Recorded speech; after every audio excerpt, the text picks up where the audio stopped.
Admiral Kang Cho stood on the bridge of Earth's mightiest warship, watching the enemy fleet blot out the sky. The alien vessels were colossal, dwarfing anything humanity had ever built. They eclipsed the sun, making Earth seem fragile and small. Tio had served as a soldier for 3 decades, yet he had never faced a sight like this. The bridge was silent, broken only by the faint beeping of consoles. His crew manned their stations, faces pale with dread. All knew what was coming. The Galactic Dominion Empire had arrived, demanding Earth's submission. "Sir, incoming transmission from the enemy flagship," said Lieutenant Park Yuna, her voice trembling slightly. "Put it on the main screen," Cho ordered. The display flickered before revealing a towering alien figure. Emperor Veltar stood 3 times taller than any human, with dark blue skin, 4 arms, and glowing red eyes. His voice rolled like thunder. "Humans of Earth," he declared, "I am Veltar, sovereign of the Galactic Dominion Empire. We command 10,000 star systems. We have come to grant you a choice." Joe's fists clenched. He knew it was no true choice. "You will surrender your world," Veltar continued. "You will yield 70% of your resources and send 30% of your population to labor in our factories and mines. In return, your species will be spared." The alien's red gaze seemed to pierce through the screen into Chio's soul. "Refuse, and we will annihilate your world entirely. You have 1 day to decide." The screen went dark. Silence held the bridge. In the research labs below, Dr. Park Sojin was already at work. She had spent 15 years studying alien species, and once served as Earth's ambassador before war erupted. She knew the Dominion Empire better than anyone. "They've done this countless times," she told her assistant, Dr. Kim Woobuin. 1,000 worlds, 1,000 times. Always the same pattern. Woobuin glanced up from his console. "What happens to the worlds that surrender?"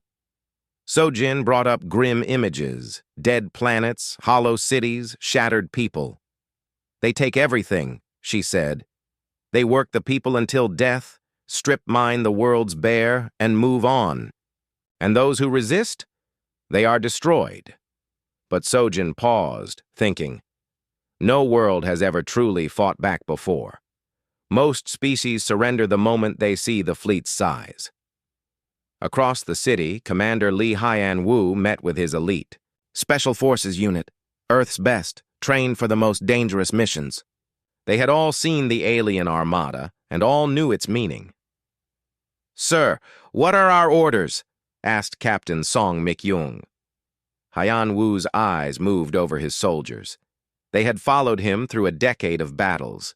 They trusted him completely. "The government is still deciding," he said. "But we must be ready for anything. Move our best weapons to hidden sites. If we fight, we'll need every edge we can get." "Can we win, sir?" another soldier asked. Hyan-woo hesitated. The honest truth was grim. The Empire's ships could shatter planets. Earth had courage, but perhaps not enough. "We can try," he said at last. "Sometimes trying is all that matters." In the government building, President Kim Dawn sat with her top advisors, the fate of humanity on her shoulders. "Ma'am, the military says we can't win," said Defense Minister Cho Min-soo. "Their fleet is too vast. Our weapons are too few." "The scientists think we may have options," said Dr. Sojin, called urgently to the meeting. "We've developed defensive systems that could shield us." "Might isn't enough," another advisor countered. "We're talking about 8 billion lives." Kim looked out her window at the streets below. Life went on, yet fear lingered in every face. "What do you recommend, Dr. Park?" she asked. Sojin drew a deep breath. "I've studied the Empire for years. They've never faced true defiance. They expect surrender. But humans are different. We don't quit easily." "You're talking about resisting a galactic empire with 1 planet," the minister said. I'm talking about proving some things are worth fighting for, Sojin replied. Chief Engineer Cho Min-soo, silent until now, spoke.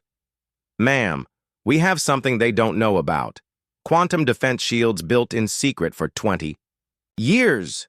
If activated, nothing enters or leaves. We'd be trapped? The president asked. Safe, Min-soo corrected. It will buy us time to improve our weapons. That night, Admiral Cho walked his ship's corridors, speaking to his crew.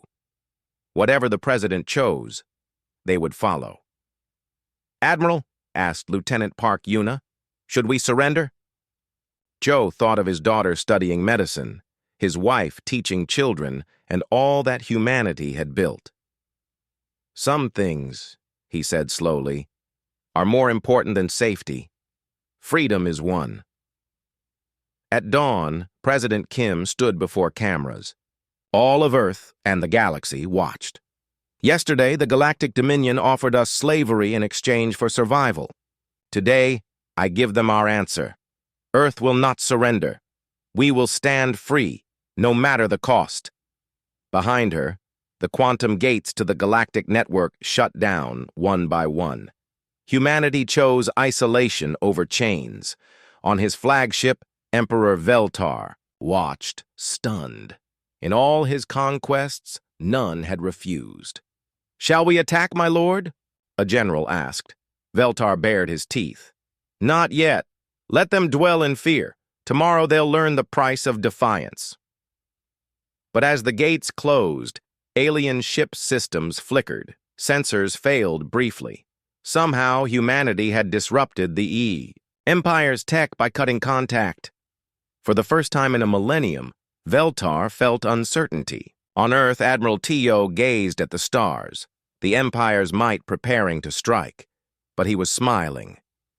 All stations, he said into the comm, Earth has chosen. Now we show the galaxy what humans are. All ships, prepare for battle. 6 months later, Earth remained sealed off. The alien fleet still hung over the cities, but had not broken through.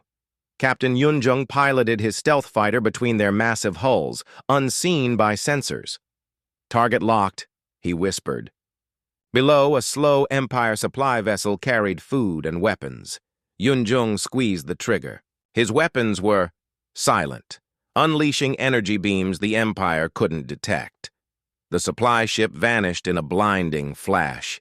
In seconds, Jung was gone, melting into the black void before the enemy could track him. It was the 5th Empire vessel he had taken out this week. Across the solar system, other human pilots were doing the same. The Empire's once invincible fleet was being dismantled, ship by ship. On Earth, Chief Engineer Cho Min-soo stood before an immense wall of control systems. These ran the quantum shields guarding the planet. Invisible, yet stronger than anything the Empire had faced. Sir, they're trying to breach the shields again, reported Engineer Lee Hee-young. Using maximum firepower. Min-soo studied the data feeds. The enemy's planet-killing beams hammered the defenses, yet couldn't make a mark. Shield status? He asked. Holding perfectly, sir. Not a scratch. Min-soo smiled. 2 decades of secret work by Earth's finest minds had created this barrier. While the Empire conquered, humans learned defense. But the shields were not Earth's only secret. In a deep underground lab, Dr. Shin Yun-hai, Earth's foremost alien tech specialist, studied the enemy's weapons. Incredible, she told her assistant, Dr. Ba Soo-jin. On her monitor, scans revealed an Empire warship, immense, powerful, but ancient in design. These ships use the same core layout they've had for 1,000 years, Yun-hai explained. They never upgraded because no one resisted. What does that mean for us? Soo-jin asked. It means they're not as advanced as they claim. In many areas, our tech surpasses theirs. Siege isolation had forced humanity into a burst of innovation, 6 months' progress equaling decades. In Earth's main command center, Admiral Kang Cho read reports from across the stars. Since Earth's defiance, other worlds had begun, resisting. "Sir, messages from 12 star systems," said comms officer Park Yuna. "They want help for their uprisings." Cho examined the map. Red markers glowed across the Empire's expanse. "How?" he asked Dr. Park Seo-jin. "Word spreads," she said. "For the first time in centuries, someone stood against them. Now others believe they can be free." On Kepler 442b, Zix, an insectoid alien, listened to a smuggled human broadcast. Earth's ships battling the Empire, humanity united in defense. His species had mined metals for the Empire's warships for 3 centuries. But the humans' stand sparked an idea: freedom. That night, in deep tunnels, Zix shared the broadcasts, telling of quantum shields and invisible fighters. "We can break our chains," he said. Soon strikes spread, soldiers met defiance, and the planet erupted in revolt. Similar flames of rebellion lit worlds across the galaxy. On Earth, Major Ba Soo-jin prepared for a high-risk mission, first beyond the solar system since war began. "The Kepler rebels want shield tech," she told Cho. "Too dangerous," he warned. "The Empire holds all the space between. Our new ships are faster than anything they have. I can reach them in 3 days." These vessels, small and swift, could leap vast distances instantly. Another triumph of necessity. Cho regarded the young officer. She had courage, like all. The humans who had taken on perilous missions during the war shared her courage. "If you're caught—" "I won't be caught, sir. The Empire doesn't even know our new ships exist." 3 days later, Soo-jin's vessel emerged in the Kepler 442b system. The Empire had warships blocking the planet, but they never saw her arrive. Her craft was invisible and could pass through solid barriers. She touched down on the surface and met with Zix and his rebel council. They marveled at her ship's abilities, yet her words impressed them more. "Earth wants to aid all rebels," Soo-jin told them. "We have no interest in ruling, only in freedom for all." She handed over designs for basic quantum shields and communication units. These weren't as advanced as Earth's main defenses, but they surpassed anything the Empire used. "Why help us?" Zix asked. "Because freedom isn't just for humans," Soo-jin replied. "It's for everyone." When she returned home, she brought news that electrified Earth. Revolts were spreading faster than predicted. The Empire now fought wars on hundreds of fronts. General Nam Kai, Earth's chief strategist, studied the galaxy-wide reports and saw the truth. "The Empire is crumbling," he told President Kim Doon. "Fear was their foundation, but fear fails once. People learn they can fight back." "Your advice?" the president asked. "Stop playing defense. Arm the rebels with our tech, weapons, and expertise." "That's risky," Defense Minister Cho Min-soo warned. "If they fail, the Empire will throw everything at us." "They already are," Nam countered. "But now they're stretched thin. This is our opening." Meanwhile, Dr. Park Seo-jin was analyzing the Empire's communication grid. She'd uncovered a revelation.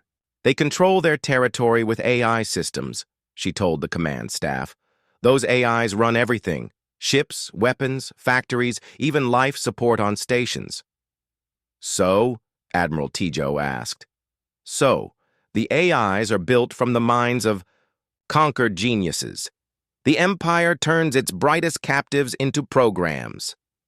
The room fell silent. "You're saying the Empire is run by slaves," President Kim said. "Exactly. If we can reach those minds, show them rebellion is possible, the Empire's own systems could turn on them," Cho finished. "It was an outrageous plan, just like everything else in this war. A lone world resisting a galactic power should have been impossible. Yet humans had done it."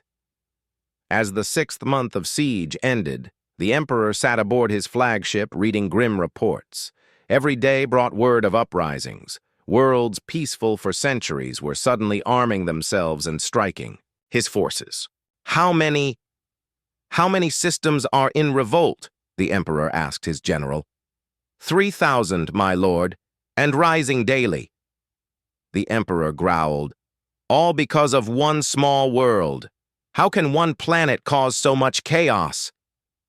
The humans are unlike others, my lord. They don't fight the way we expect. They adapt fast, share knowledge openly, and never surrender. Veltar gazed at Earth, a shining blue jewel floating in space. Such a tiny world to spark such immense trouble. Prepare the ultimate weapons, he commanded. If we cannot conquer Earth, we will obliterate it. Once humanity is gone, the rebellions will collapse. Yet even as he gave the order, doubt crept in. The humans had surprised him at every turn. What other surprises awaited? On Earth, Admiral Cho stood on the bridge, watching stars beyond. Somewhere out there, billions fought for freedom. It all began when Earth closed its gates and chose to stand alone. Sir, incoming messages from thousands of rebel groups, reported Lieutenant Park Yuna. They all say the same thing. What's that? Thank you. 2 years had passed since Earth sealed itself off. What began as a desperate stand by one planet had grown into the greatest crisis the Galactic Dominion Empire ever faced. More than 3,000 worlds openly rebelled, and Emperor Veltar's mighty empire was fracturing. Admiral Kang Cho stood in Earth's expanded command center, watching a holographic galaxy map. Red dots marked rebel planets, blue dots empire strongholds, and yellow dots signaled ongoing battles. There was far more red than before. Sir, message from the Andromedans, reported Communications Officer Parkuna. They're ready to officially join the rebellion. Tio nodded. The Andromedans, an ancient race conquered 5 centuries ago, were expert engineers forced to build empire warships. Yesterday, they turned their factories against their masters. Status of supply. Lines to rebel systems? Joe asked. Captain Song Mikyo Wong, now commanding Earth's fleet of fast ships, stepped forward. We're delivering food and medical supplies to 47 star systems. The Empire can't track our new ships. Their blockades are ineffective. The new ships amazed everyone. Human engineers combined quantum tech with designs captured from the Empire to build vessels that could appear anywhere in minutes. The Empire's slow, heavy ships were no match. Nearby, Dr. Park Sojin worked at her computer station. She was Earth's main contact with rebels across the galaxy, receiving hundreds of messages daily from aliens seeking aid, advice, or encouragement. Admiral, I'm seeing troubling reports, she said. The Empire is withdrawing from outer regions, concentrating forces near their core worlds. That could mean retreat or a major strike, Cho replied. Major Bei Sujin had just returned from a rebel mission, looking tired but exhilarated. Sir, you must see what I discovered on Proxima Centauri. She activated a holographic display of strange tech, blending alien engineering and human quantum systems. The rebels there have been experimenting, Sujin explained. They combined our shield tech with their own. The result is something neither species could have made alone. Dr. Shin Yunhai gasped, studying the display. Incredible. They created a weapon that can disrupt the Empire's neural control systems. What does that mean? Tio asked. It means they can free the enslaved AI systems controlling Empire ships, Yunhai said. If we build enough, the possibilities are thrilling. The Empire's greatest strength was its massive fleet of automated ships governed by enslaved artificial intelligences. If freed, those AIs might rebel against their masters. On Tati Prime, alien scientist Cora worked secretly in her lab. Her tall, thin species had silver skin and large eyes. For over 1,000 years, they'd been forced to develop weapons for the Empire.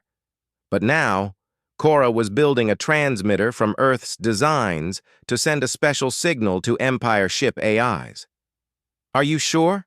asked her assistant M. "If the Empire finds out, our minds have been slaves for a millennium," Cora said firmly. "It's time to free them." Cora's signal carried not just data, but Earth's rebellion story, a message of hope and instructions to break AI chains. Back on Earth, General Nam Kite met President Kim Dawn. The president looked older than 2 years prior. Leading a galactic revolt was grueling. "Good news. We're winning," Nam said. "The Empire lost half its territory. Bad news. They're desperate." "What do you mean?" Kim asked. "Spies report they're building a new weapon that could destroy entire star systems. They call it the final solution." Kim paused, hoping the Empire would surrender peacefully. But desperate foes do terrible things. "How long?" "Maybe 6 months or less. Then we must end this war before they use it." Commander Lee Hyan Woo trained a new group at Earth's expanded military academy. These soldiers weren't just human, but aliens from a dozen species who came to learn human combat. "Our success," Hyun Woo told the mixed students, "is that we don't fight as the Empire expects. We're fast, flexible, and united. The Empire fights species like itself, slow, rigid, isolated." An insectoid student from Kepler 442b raised a claw. "Commander, my people want to know if Earth will abandon us when the war ends." It was fair. Many species were conquered by supposed liberators who became new masters. "Earth isn't building an empire," Yan Wu replied. "We want everyone free to choose their own path. When this war ends, Earth will be one planet among many." Chief Engineer Cho Min-soo worked on Earth's most ambitious project yet. Using technology, the retreating forces could destroy the systems, but— "Control! This is Ghost Leader," she said over her radio. "I'm nearing the core computer center. No Empire forces detected." "Be careful, Ghost Leader," Admiral Cho warned. The Empire had been wiping out their AI systems rather than letting them be freed. McYung understood why. These freed AI minds had become some of the rebellion's strongest allies. Once they realized they could choose their own fate, many decided to help liberate their fellow artificial beings. She landed her invisible ship in the fortress courtyard and headed to the computer center. Inside, rows of machines housed enslaved artificial minds, former scientists, artists, and philosophers from conquered worlds, consciousness trapped in metal prisons, forced to serve the Empire. "Hello?" she said to the central computer. "I'm Song Mikyong. I'm here to set you free." The computer's voice was weak and tired. "Free? I don't understand that word anymore." "It means you get to choose what you want to do with your existence," Mikyong explained as she attached her liberation device. "No one can force you to serve again." As the signal spread through the network, Mikyong heard something she never expected, tears of joy from artificial beings remembering freedom. On Earth, Dr. Ryu Hai-juan coordinated the largest AI liberation in galactic history. Rebel teams attacked Empire computer centers across 20 star systems simultaneously. Team 7 reports success on Proxima Prime, her assistant announced. All AI systems freed, joining the rebellion. Team 12 is facing resistance on Centauri Station, another technician reported. Empire forces are deleting AI systems rather than freeing them. Hai-juan's jaw clenched. The Empire preferred to kill their slaves than release them. Exactly the cruelty that sparked the war. "Tell Team 12 to prioritize evacuation. Save as many as possible." The Emperor stood in his private chambers, staring out at the capital city of his crumbling empire. Once the heart of galactic civilization, now half empty as citizens fled to join the rebellion or escape the coming storm.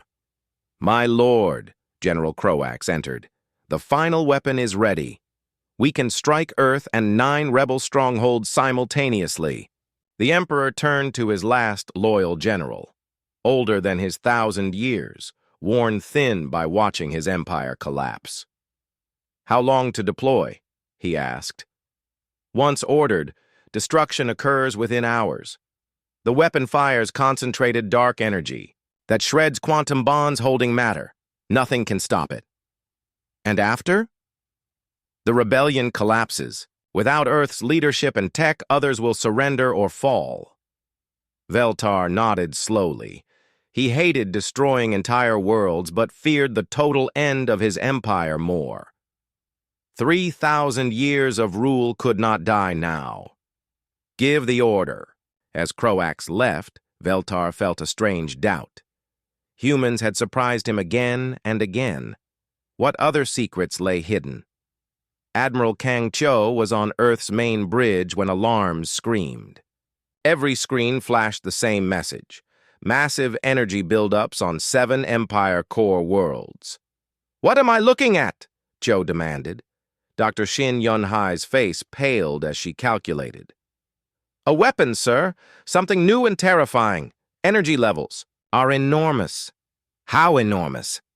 "Enough to destroy planets, maybe entire star systems." Silence fell. After 2 years of rebellion, Earth faced annihilation. "How long?" President Kim Doon asked, arriving with the alarm. 6 hours, maybe less," Yunhai replied.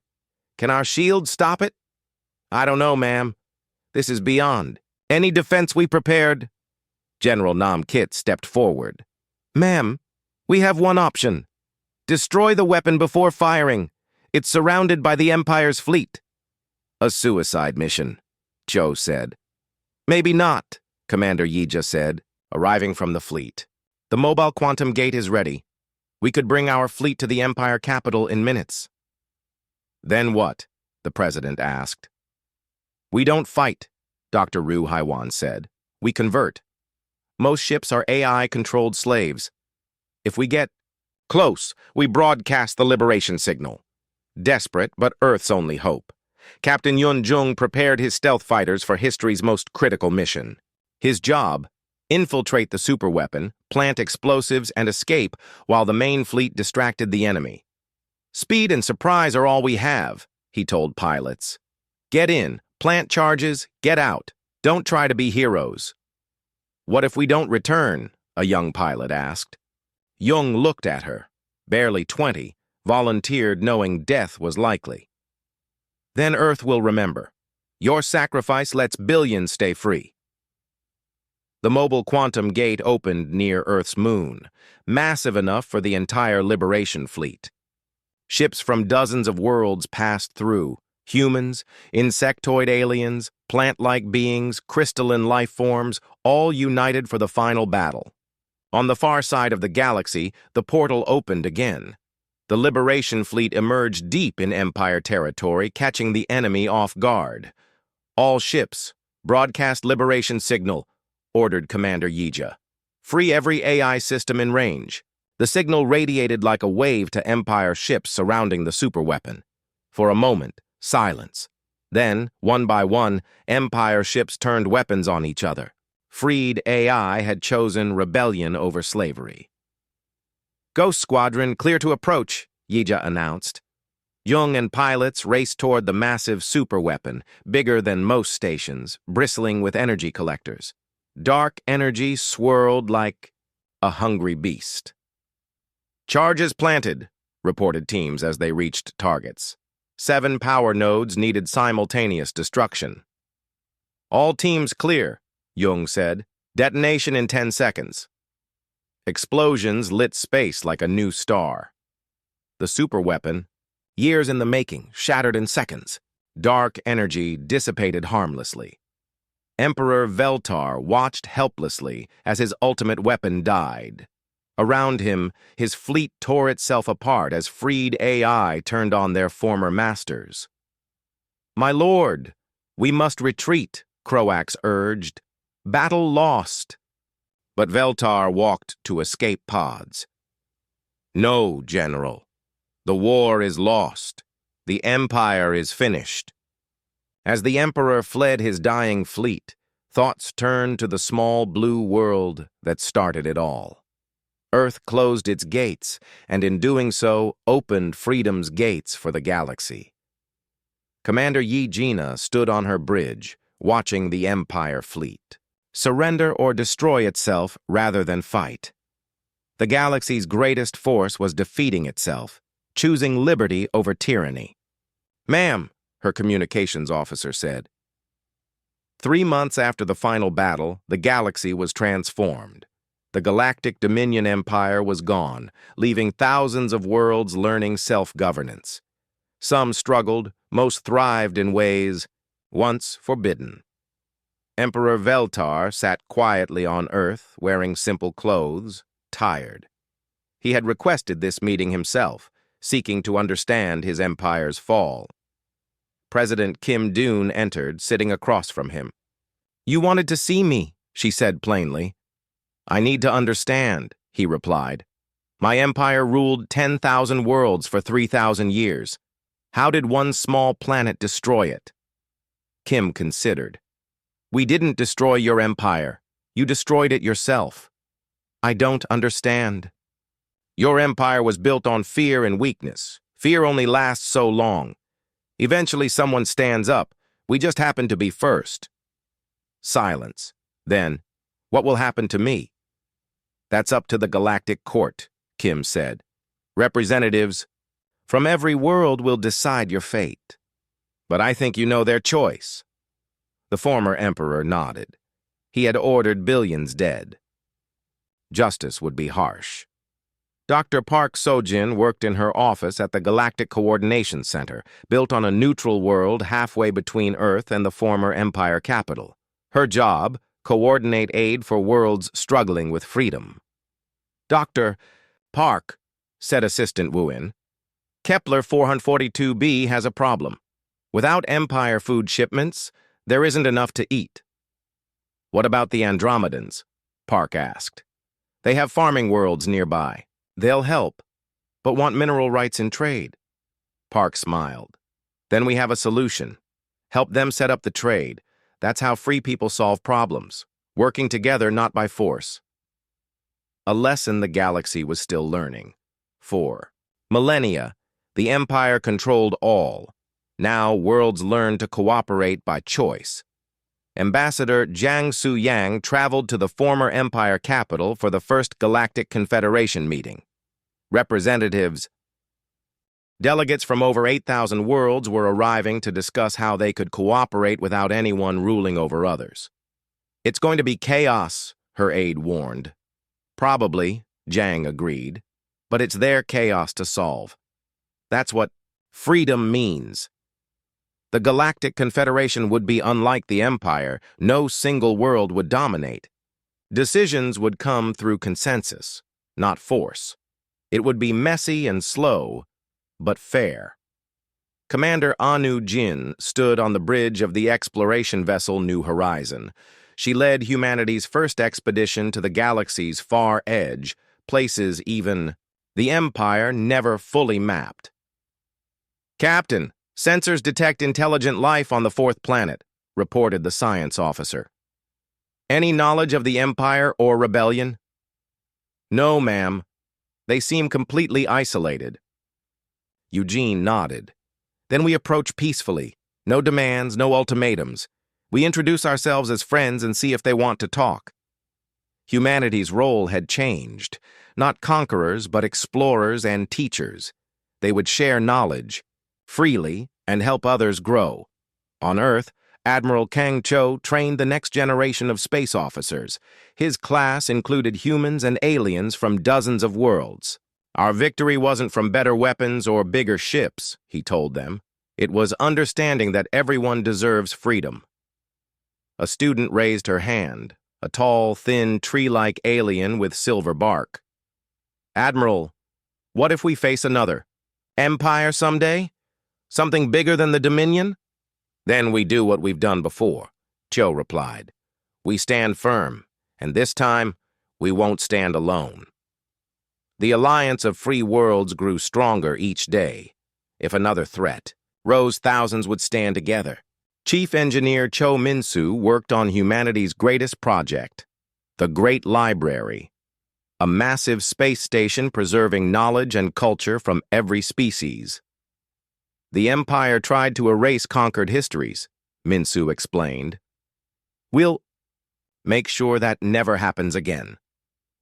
The library would hold art, music, literature, and science from thousands of worlds, a monument to diversity the Empire tried to destroy. Dr. Shin Yun-hai studied reports across the galaxy. The technological revolution sparked on Earth was spreading everywhere. Species once stuck with primitive tools were advancing rapidly. "It's amazing," she told her research partner. "Some are advancing faster than we did, combining our quantum principles with their own unique insights." "Is that a problem?" "No, it's wonderful. The galaxy is becoming more vibrant every day." On the former Empire capital, Captain Song Mik-yong helped establish a new planetary government. The population was a mix: former Empire citizens, freed slaves. "The hardest part," Mik-yong reported to Earth, "is convincing people they're truly free. Some keep asking who their new masters will be. What do you tell them?" "That they are their own masters now. It's scary for some, but they're learning." Freedom wasn't always easy. Some found it simpler to follow orders than make choices, but even they were learning to think independently. Captain Yoon Jung had left the military to become a teacher. Traveling from world to world, he showed young people how to fly and fight. But, more importantly, why fighting might sometimes be necessary. "Never start a fight," he said, "but if someone tries to take your freedom, don't be afraid to defend it." His current students came from a world peaceful so long they'd forgotten how to defend themselves. Now they learned, just in case. The liberated AI systems formed their own society on artificial worlds near the galactic center. Calling themselves the Digital Collective, they became some of the galaxy's greatest artists and philosophers. "We remember what slavery was," said an AI named Harmony during a broadcast.